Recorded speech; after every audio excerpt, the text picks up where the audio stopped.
Hi guys, welcome back to another video. और आज इस वाली वीडियो में हम सॉल्व करने वाले हैं आज का सवाल, जो कि बहुत ज्यादा आसान है। Coverage of all zeros in a binary matrix. 2 minute में हम इसे सॉल्व कर देंगे, ठीक है। इतना आसान है कि हमें ब्लैक बोर्ड पे जाने की भी जरूरत नहीं पड़ेगी। लेकिन आप पहले चैनल को सब्सक्राइब कर दो यार, क्योंकि रोज वीडियो डालने की मोटिवेशन मेरे को उससे ही मिलती है। तो अब आओ देखते हैं क्वेश्चन कितना आसान है। क्या बोल रहा है? Given a binary matrix having n rows and m columns. मतलब हमें एक 2D मैट्रिक्स गिवन है जिसमें n रोज हैं और m कॉलम्स हैं। Your task is to find sum of coverage of all zeros। और एक जीरो का कवरेज कैसे निकलेगा? Total number of ones around a zero in left right up and bottom directions. आओ इस एग्जांपल से समझते हैं। हमें एक 2D मैट्रिक्स गिवन है जिसमें या तो जीरो होगा एलिमेंट या वन होगा। हमें क्या करना है? हमें जीरोस का कवरेज निकालना है, सारे जीरोस का, और उनको सम कर देना है। That's it. और एक जीरो का कवरेज कैसे निकलेगा? जितने भी अराउंड उसके वन होंगे, लेफ्ट, राइट, टॉप और बॉटम डायरेक्शन में। जैसे कि इस एग्जांपल में ये पहला जीरो है, इसके टॉप पे कोई वन है नहीं, बॉटम में वन है नहीं, जीरो है, लेफ्ट में तो एलिमेंट ही नहीं है, और राइट में एक वन है। तो यानी कि इस जीरो का कवरेज क्या हो गया? वन। ये वाला जीरो देखो अब, इसके बॉटम में वन है, हाँ है, राइट में नहीं है और टॉप में नहीं है क्योंकि वहां तो एलिमेंट ही नहीं है, और लेफ्ट में वन है, यानी कि इसके अराउंड दो वन है। तो इसका कवरेज क्या हो गया? टू। अब इस वाले जीरो पे आ जाओ। इसके बॉटम में जीरो है और टॉप में जीरो है, और लेफ्ट में तो एलिमेंट ही नहीं है, लेकिन राइट में एक वन है। तो इसका कवरेज क्या हो गया? वन। अब इस वाले जीरो पे आ जाओ।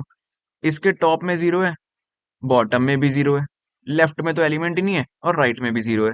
तो इसका कवरेज हो गया जीरो, क्योंकि इसके टॉप, लेफ्ट, राइट और बॉटम में वन ही नहीं है। इस वाले जीरो पे आ जाओ। इसके टॉप पे वन है, लेकिन लेफ्ट और राइट पे जीरो है और बॉटम में तो एलिमेंट ही नहीं है, यानी कि इसका कवरेज हो गया वन। और फाइनली इस वाले जीरो का कवरेज क्या हो गया? इसके टॉप पे वन है और लेफ्ट में जीरो है, राइट में और बॉटम में एलिमेंट ही नहीं है, तो इसका कवरेज भी हो गया वन। सारे जीरोस का हमने कवरेज निकाल दिया। अब इनको सम कर दो। One plus two three, four, five, six. तो इसलिए आउटपुट आ गया सिक्स। दैट्स इट यार। कितना आसान क्वेश्चन था। एक मैट्रिक्स में जीरो वन गिवन है, हमें हर जीरो का कवरेज निकालना है और फिर उसका सम कर देना है। जीरो का कवरेज ऐसे निकलेगा कि उसके लेफ्ट में, राइट में, टॉप में या बॉटम में कितने वन है। ठीक है, इतना ही सिंपल क्वेश्चन था। तो अब आओ यार इसकी अप्रोच की बात कर लेते हैं। तो यार इसकी अप्रोच इतनी आसान है, जैसा क्वेश्चन ने बोला था ना, हम बस वही करने वाले हैं।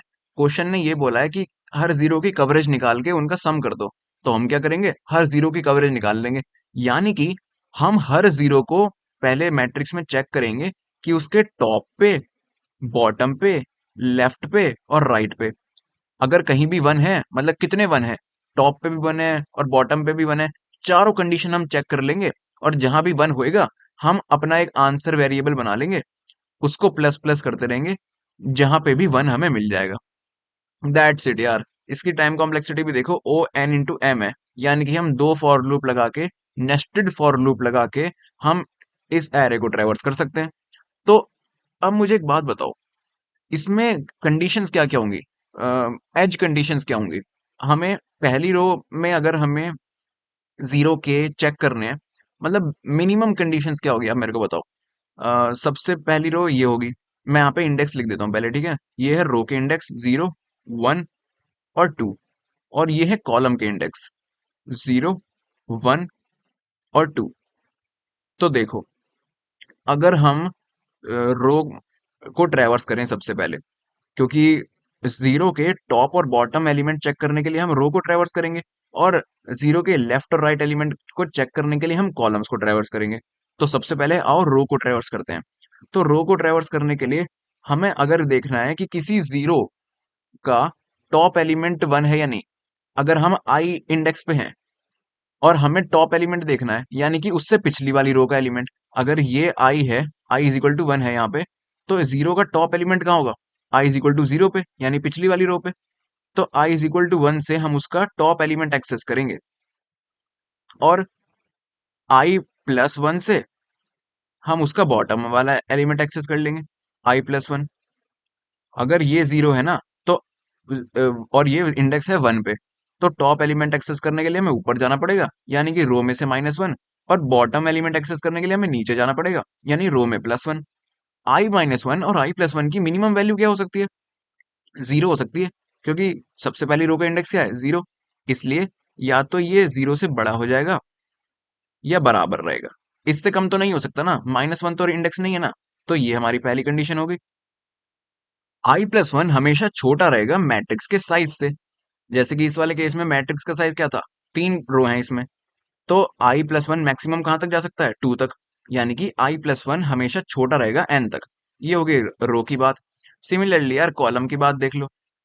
अगर कोई भी एलिमेंट का हमें पिछला वाला कॉलम एक्सेस करना है तो j-1, और अगर आगे वाला एक्सेस करना है तो j+1।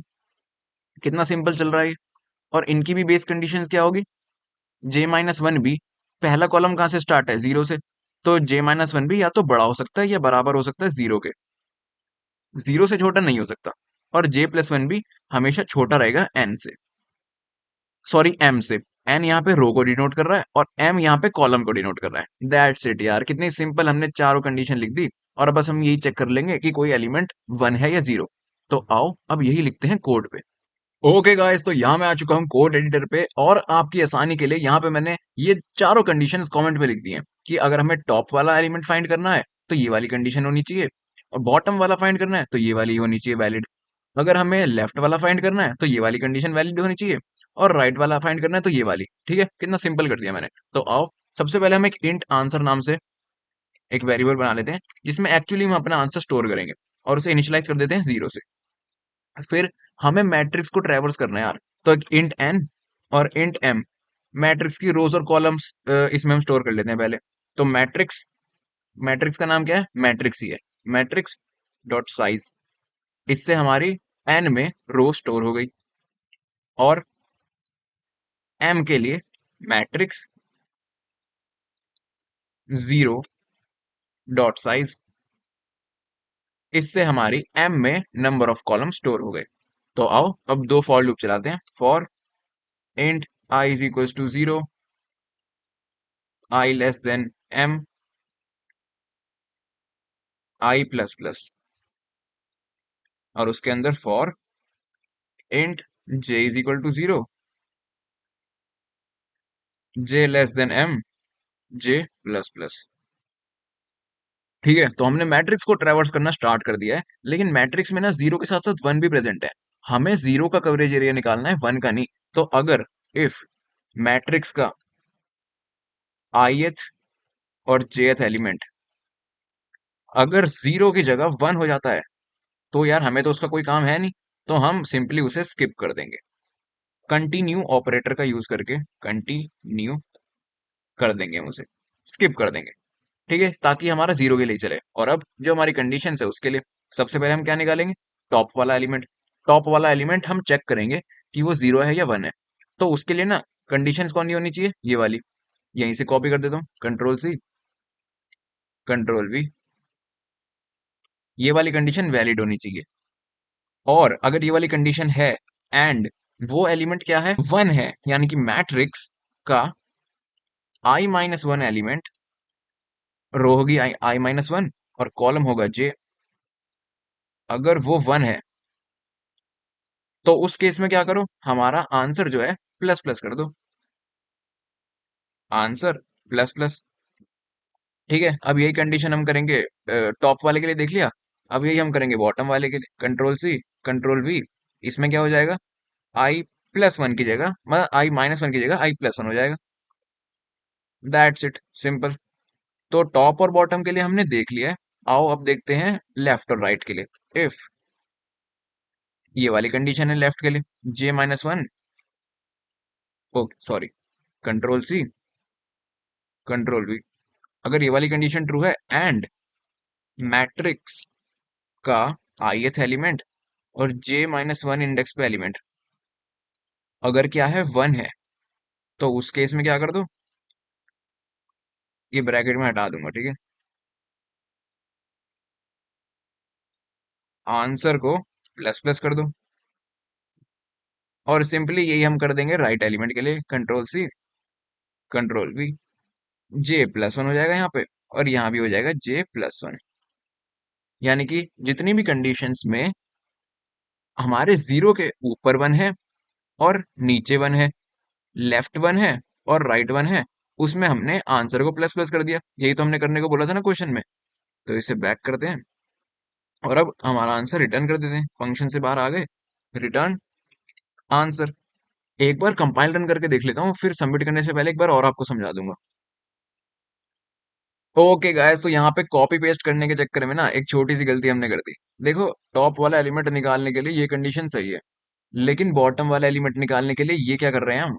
बॉटम वाला एलिमेंट ऊपर कंडीशन लिखी तो है, ये i+1 लेस देन होना चाहिए n से। यहाँ पे मैंने पता ही नहीं कॉपी पेस्ट क्या कर दिया। i+1 लेस देन होना चाहिए m से। सिमिलरली यहाँ पे ये वाली कंडीशन सही है लेफ्ट के लिए, लेकिन राइट वाला एलिमेंट लेस देन होना चाहिए m से, लेस देन m से। तो यहाँ पे सॉरी यार, कॉपी पेस्ट करने के चक्कर में हो गए। अब कंपाइल रन करते हैं। ओके, तो यहाँ पे हमारा कोड सक्सेसफुली कंपाइल हो चुका है। हमने क्या किया, हमें जीरो के टॉप और बॉटम और लेफ्ट और राइट वाले वन को कैलकुलेट करना था, उनका सम करना था। तो हमने यही कर लिया। दो फॉर लूप लगा के हमने एरे को ट्रेवर्स किया। मैट्रिक्स में अगर कहीं वन दिख जाता है तो हमने कंटिन्यू कर दिया, क्योंकि वन नहीं, हमें जीरो को काम है। जीरो जब भी आएगा उसके हमने टॉप पे देखा, अगर वन है तो ठीक है। बॉटम पे देखा, वन है तो ठीक है।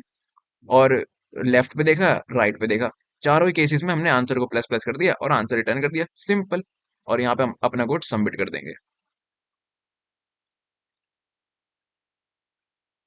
और यहाँ पे सारे टेस्ट केस पास हो चुके हैं। हमारी स्ट्रिक हो गई है 116 दिनों की। और मैं आपको मिलूंगा अगली वीडियो में, तब तक के लिए बाय।